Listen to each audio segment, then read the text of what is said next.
Hey, Algebra 2 Honor students, this is going to be Unit 10, Day 2, starting on page 7 in your packet. Today we're talking about more specific types of sequences. We're going to analyze patterns within what we call arithmetic and geometric sequences. In Algebra 1, you do study these two types of sequences, which is why we're combining both concepts into one day. In fact, what we're about to do will take us through the next 8 pages of the packet, which sounds like a lot, but I promise to try and keep this video to a reasonable length of time.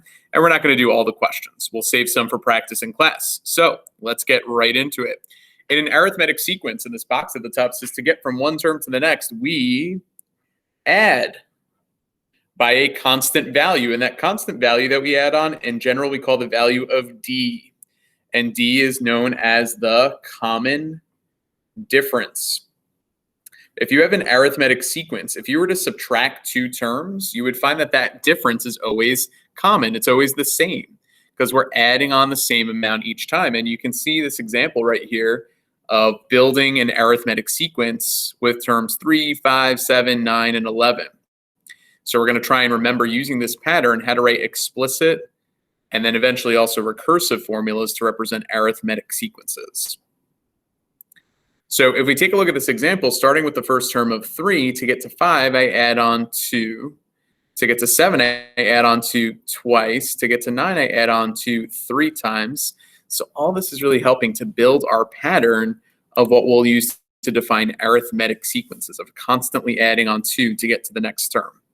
So how would you write the same arithmetic sequence using a recursive formula? So remember, a recursive formula is dependent on the term that comes before it. So when I see a sub n, there's usually followed on the other side an a sub n minus 1. To find this term, I took the term that came before it, and what did I do? I added on another 2. So you can very simply write it by saying, all right, take the term that comes before it, a sub n minus 1, and add on 2 to that. Now keep in mind that in order to successfully define this recursively, you need to define what a1 is, and a1 in this example is 3. So once we have it written in this format where a1 is 3, now I can find any term of the sequence as long as I know the one that came before it by adding on a constant value of 2. What that might allow us to do is then take a look at the recursive formula first, and we'll kind of work backwards and get the explicit formula in just a moment here. So the recursive formula would be a sub n equals the term that comes before it, a sub n minus 1. In general, what am I adding on? If I'm constantly adding on 2, that's what I call that common difference. So in general, recursively, it's the term that came before it plus D. Don't forget you have to define what A1 is. So A1 equals some number, whatever your starting value is. So an arithmetic sequence can always be defined in this format if you know A1. To find any other term, take the one that came before it and add on that common difference. So what we have to now build towards is, what if I wanted to define this explicitly such that I can define this in terms of n, and I can find any given term in the sequence at any given moment? Well, what we should be building towards, if you look at this bottom row here, this really helps us to see, here I'm adding on the common difference once, right? The second term, we add on the common difference once. To get the third term, we add on the common difference twice. To get the fourth term, you add on the common difference 3 times. Oh, and by the way, what am I adding on the common difference to? Each and every time, the first term. So you're starting with the first term, add on the common difference once, add it on twice, add it on 3 times. So what we're noticing is that the number of times you add on that common difference is 1 less than the term that we're looking for. To get the 5th term, you add on the common difference 4 times. So maybe you have an idea in your mind then of how we're going to build the explicit formula explicitly in terms of n. A sub n would equal, first of all, a1. They all start with the first term. Plus, we're going to add on that difference d n minus 1 times. And the nice thing about this formula right here is now I can use this to generate any term I want in the sequence. I can find a50 by taking a1 and adding on the difference, 50 minus 1, 49 times to get from the first term to the 50th term. So now that we have this defined, and this is on the Regents exam reference sheet. So this is something that would be given to you. We're going to now apply that to other examples. So example 1, determine if the sequence is arithmetic. If yes, write an explicit formula and recursive formula for it. So let's go ahead and take a look at the first one. So if I look at from -2 to 3, I'm adding 5. And from 3 to 8, I'm adding 5. And from 8 to 14, I'm adding, 6. So you're going to really like number 1 because number 1 is not arithmetic. It's a little sneaky because it looks like, oh yeah, I'm adding 5, but then, oops, when I add on a different amount to get from the third to the fourth term, we are no longer following that arithmetic pattern. And therefore, we're going to stop and say, all right, I can't define this using one of these two formulas for an arithmetic sequence. So let's actually just go right on to the next example then. 1, 5/4, 6/4, 7/4. Am I adding on the same amount each time? I don't know. I mean, if I subtract 5/4 minus 1, what did I add on here? We're adding on a fourth. If I add 1/4 to 5/4, do I get 6/4? The answer is yes. So that stays the same. 6/4 plus another fourth is in fact 7/4. So this is arithmetic. And it's arithmetic with a common difference of 1/4. So we are going to define this in our two different formats that we have. We have explicit, we have recursive. You might find that one is easier for you to do than the other. I'm not sure. Okay. But explicitly, let's define this as a sub n equals. You always start with the first term, 1 in this case. Okay, that's the first term of the sequence. Plus, you would add on the common difference of 1/4 n minus 1 times. And you can leave your answer just like this. Or you might see it written commonly as the 1/4 distributed in. So that would be a 1/4 n. And then when you have minus 1/4 plus this one down here, you get a total of a plus 3/4 at the end. So if you wanted to clean that up a little bit, distribute, and then have this as your explicit sequence, that would be fine as well. Recursively, how do I define the sequence? Well, we know that every term in the sequence depends on the one that comes before it, and we're going to add a fourth to it. So take the one before it, add a fourth, but we have to know what A1 is, and A1 is defined as 1 in this example. So if it didn't give me a way to do it, I could choose whichever method I like to write the equation for the sequence, explicit or recursive. It's good to know both ways, though, clearly. Let's try another one. Do we have an arithmetic sequence in the next one? 10, 7, 4, 1, -2. I don't know. Can you go down with an arithmetic sequence? Sure. Yeah, we're adding on -3. So this one's a yes. And D in this case is negative. We're adding on -3 each time. So when I define this explicitly, the explicit formula would be A sub n equals A1, take the first term, 10, and add on this common difference, n minus 1 times. Okay, to get to the 10th term, I would add -3 9 times to the first term of 10. If you want to clean this up by distributing the -3 in, A sub n would equal -3n. Let's see, -3n, this is going to become a plus 3, so 3 plus the 10 out front is a plus 13.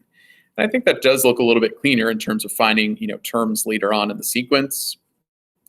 Recursively, we can define this as well by saying that A sub n equals the one before it, and we're adding on -3, or you can just write -3. Make sure you define A1, which in this example is 10. So once you get used to these patterns, defining these sequences recursively and explicitly, I want you to be really confident doing both. All right, here's a recursive example given in number 2. We're given f of n equals f of n minus 1 plus 3. So if I'm constantly adding 3, we know it's arithmetic. And we have to know the first term if it's recursive. The first term is 5. So find f of 2, find f of 3, find f of 4. To find f of 2, I would plug in 2 for n is here as well. So that's what, 2 minus 1 plus 3. So it's no surprise that to find f of 2, we take f of 1 and add 3. Well, f of 1 is 5, so 5 plus 3 is 8. Okay. To kind of shortcut this a little bit, f of 3 would be f of 2 plus 3, right? The 1 came before it, plus that 3 on top. So that's going to be a total now of 11. Then f of 4 would be f of 3 plus 3, which is 14. So recursively, we can find those next three terms pretty quickly. How many times was 3 added to 5 in order to produce f of 4? So to get to f of 4, we had the starting value of 5, and how many times did we add on 3? We added on 3 times. Once, twice, 3 times. So it was added on 3 times to get there.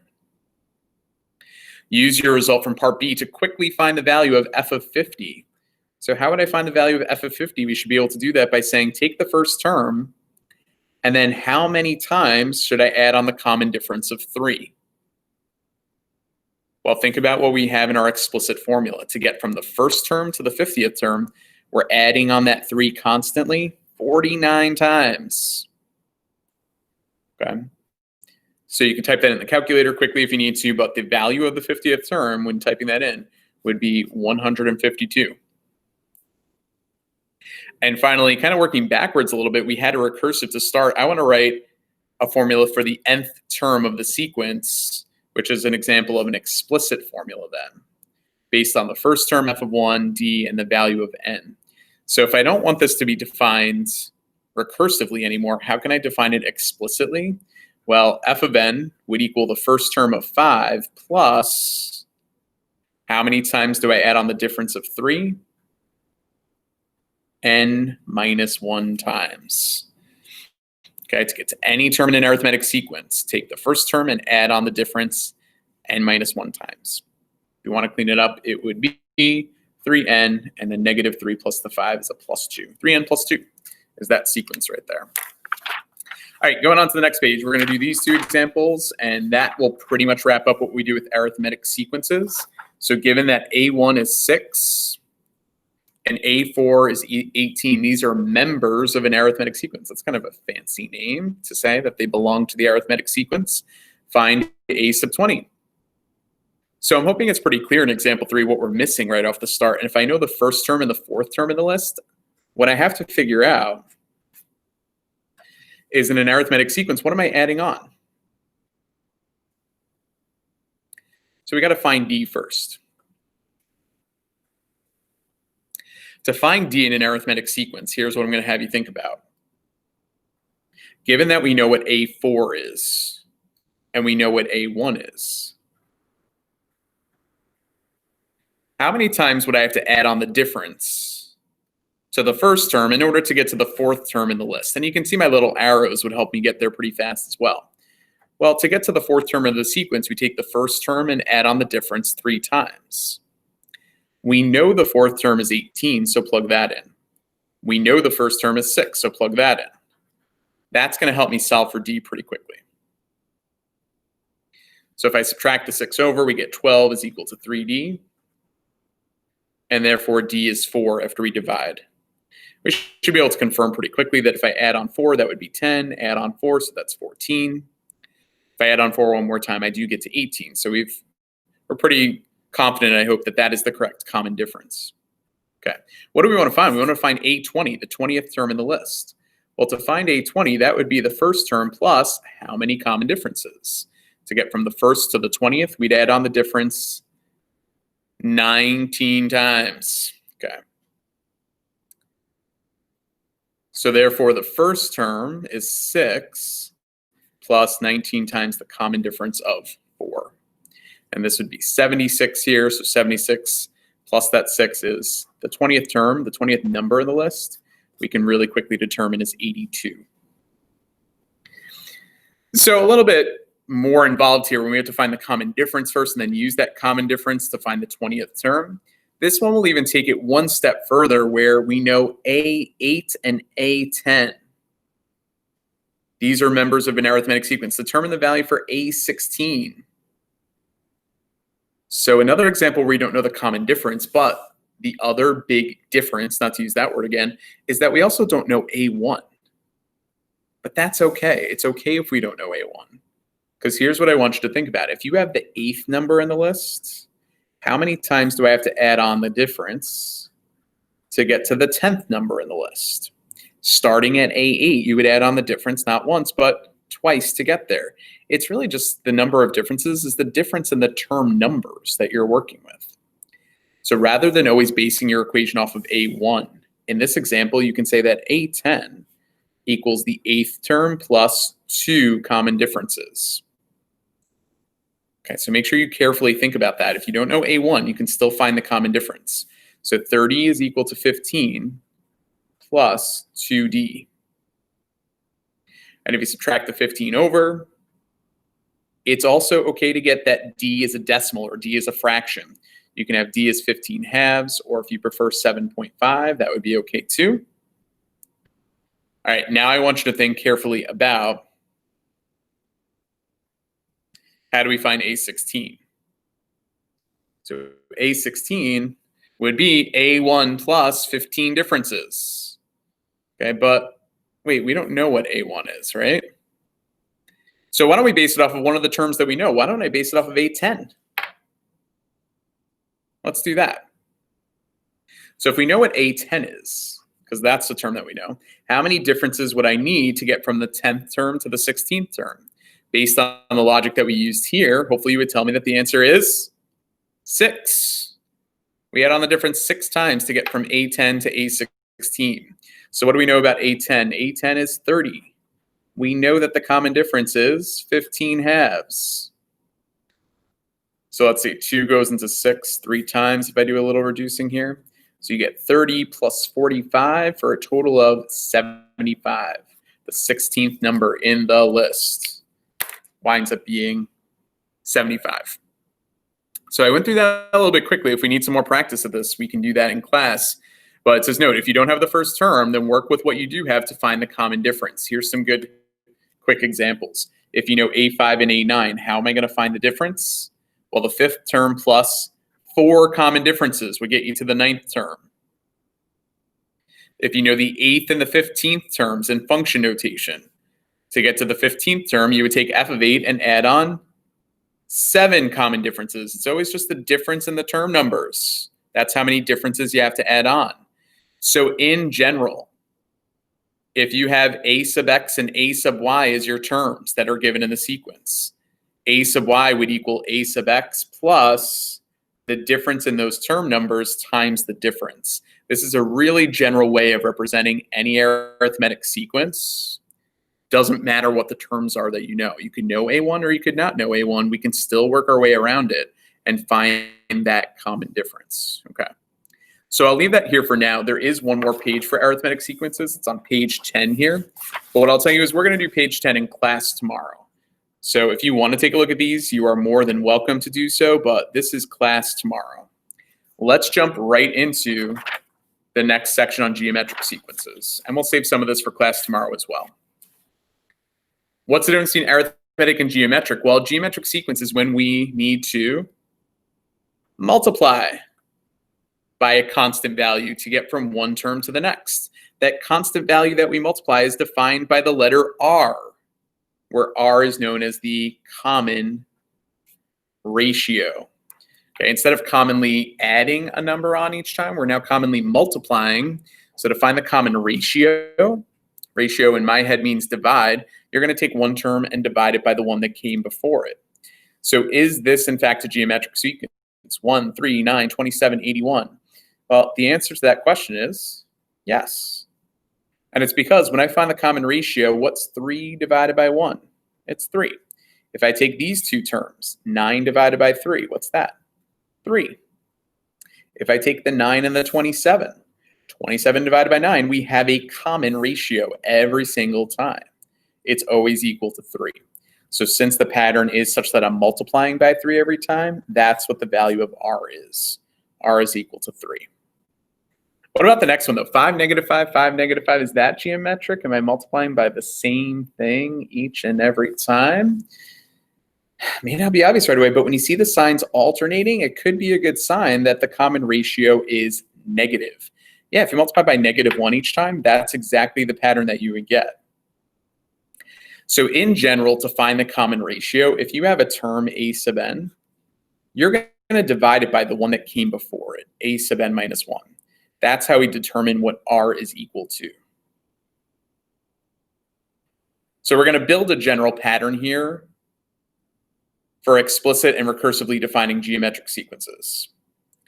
So if you look at this example here, we have that the first term of a sequence is 2, and then 8, 32, and 128. The pattern is that I keep multiplying by 4, right? Times 4 would be 8, times 4 would be 32, and so on. So we want to think about, how do I define this sequence up above explicitly? How do I define it recursively? Well, let's talk about recursive first. That might be a little bit easier, actually. So if I take the term here, I need the term before it, that's the a sub n minus 1. And then what am I doing? I'm multiplying by, in this case, that ratio of 4. So any term in this recursive sequence can be found by taking the one before it and multiplying it by 4. Don't forget to define A1. It's where the first term is equal to 2. Okay. Here's what's, I think, a little bit tougher, maybe explicitly to define. A sub n would equal, if you look at this row right here, this will really help you to build a pattern. Repeatedly multiplying by 4 is the same as doing 4 to the first and 4 to the second and 4 to the third. So notice how by the fourth term, you're multiplying by 4 3 times, which is 4 cubed. When you get to the third term, you're multiplying by 4 twice from the first term. So notice how I said from the first term. The first term is 2. And we're repeatedly multiplying by 4 how many times? Second term was 1 time, third term was 2 times. You're doing it in general n minus 1 times. Similar to what we did for arithmetic sequences. You were adding on the difference n minus 1 times. Now you're multiplying by this ratio n minus 1 times, which is the idea of raising it to that exponent. So how do we define geometric sequences in these two formats? Explicitly, which is also on the reference sheet for your regents, a sub n would equal the first term a1 times, in general, the ratio r to the n minus 1 power. And then finally, recursively here, a sub n would equal the ratio times the term that came before it, as long as you know whatever the first term is. A1 is some number, okay? All right, so we moved through that pretty quickly, but these might be things that you're pretty familiar with anyway. Moving on to the next page, let's kind of fly through number 1 here. If A1 equals 3 and R equals 2, write an explicit formula. So the explicit formula that we just wrote down a moment ago in general is A sub n equals A1 times R to the n minus 1. So A sub n would equal A1, which is 3, given the ratio of 2 times 2 to the n minus 1 power.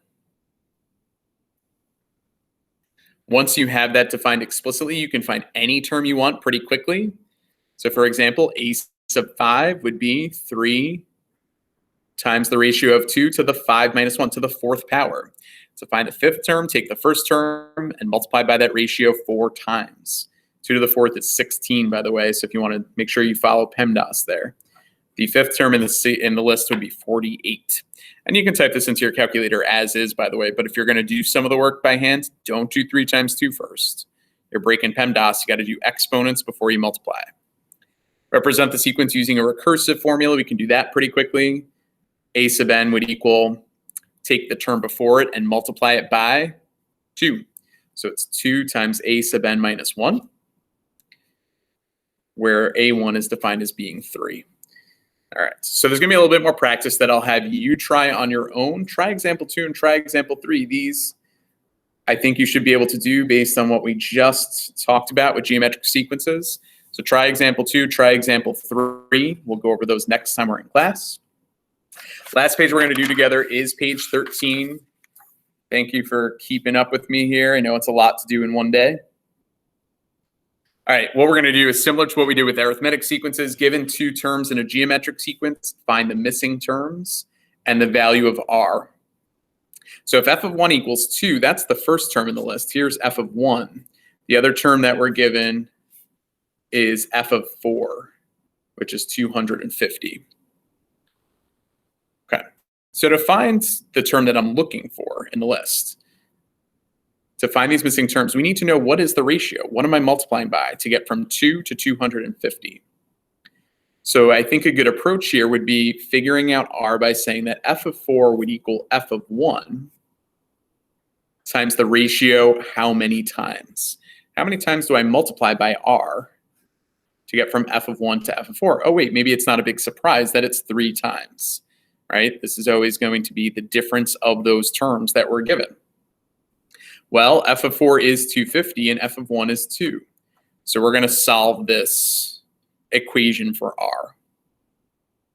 The way we're going to do that is we're going to divide both sides by 2. Okay. And if we go back and think to an earlier unit on solving equations with radicals and things like that, if you have r cubed equals 125, the way you find r is by taking the cube root of both sides. Okay. As a reminder on your calculator, cube root is math, and I think it's option 4. That sounds at least right to me. Math 4? Yeah, that was a good guess. Okay, cube root of 125, maybe you already know what it is, but it is going to be 5 as an answer. Okay, so the common ratio here, r is equal to 5. So once I know r equals 5, now it says we'll find the missing terms. The missing terms would be times 5 would be a 10 right there. Times 5 would be 50. If I multiply that by 5, you do get to 250, and that's how you double check that you found the correct value of r.